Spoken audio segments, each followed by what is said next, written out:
You're able to have up to 10 conventional loans in your name. Isn't that crazy? The bank will let you do this 10 times over and over and over and over. Now, when you go through bank financing, they're going to ask you why you need it, why you're moving. Is it because you need a bigger place? Is it because the road's too noisy? Obviously, they're going to ask you the reason why you're moving. But you're able to do this one time every year. And I'm able to take advantage of what? The best interest rates the banks are going to give me. And I'm able to take advantage of the lowest down payments the banks are going to give me. And I did that for 4 years. It took me 4 years to build up my small little real estate portfolio at the time, right? 4 years, one home every single year. I was moving every single year. And some of you guys might have kids and this might not work for you. And I get that. That's totally fine. But you can do this same strategy even if you have kids. You don't have to utilize a bank product. And so this is what I want to roll into in a second. What I'm about to touch on right now, and one of the most popular things right now you can utilize to be able to purchase real estate, has anybody heard about creative finance, seller finance? There we go. Stephen has. Jacob, you have as well. Perfect. Sub 2. How about Sub 2? Anybody heard about Subject 2? It's a pretty popular subject right now. People heard about that? Pace Morby. Anybody know Pace Morby? He's one of my mentors. Cool. So basically what I did was in the beginning was I was utilizing one bank loan every single year, and that was a very slow process. So one thing I want you guys to identify before we go any further is, one, here's an actionable step. What is your buying criteria? Is it a 1-bedroom, 2-bedroom, 3-bedroom, 4-bedroom? We already know it can't be a 1-bedroom. It can't be a 2-bedroom. It's got to be a 3, 4, or 5-bedroom property that you do this with. It's got to be a property with a mother-in-law suite. It's got to be a property with ADU, which is accessory dwelling unit. Okay.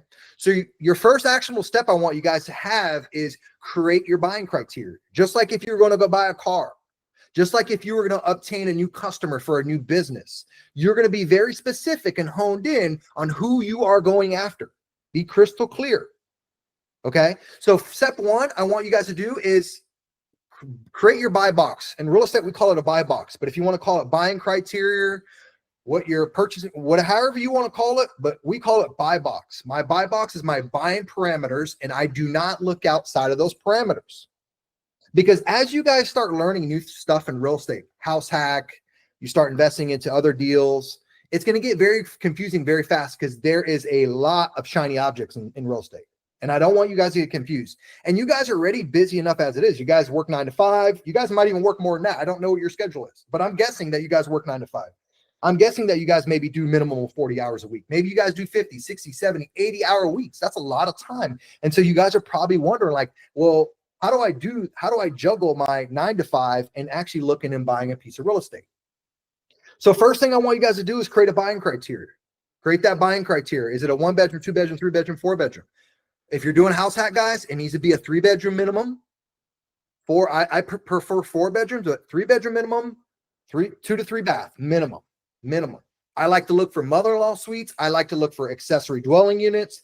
I like to look for duplexes, and I like to look for triplexes and quadplexes. Those smaller multifamily properties are going to be very hard to find depending on the market you're in. Okay. So if I was in your position today, what I would be doing, instead of even talking about banks, I would be going the creative finance route. Why? It's because you're not subjective to actually dealing with the rate they're going to give you.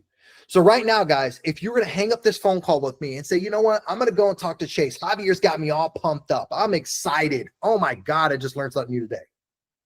The challenge is if you go to a bank today, Chase, Wells Fargo, Bank of America, you walk in there, or whatever financial institution that you want to use, and you say, hey, I want to get an investment property.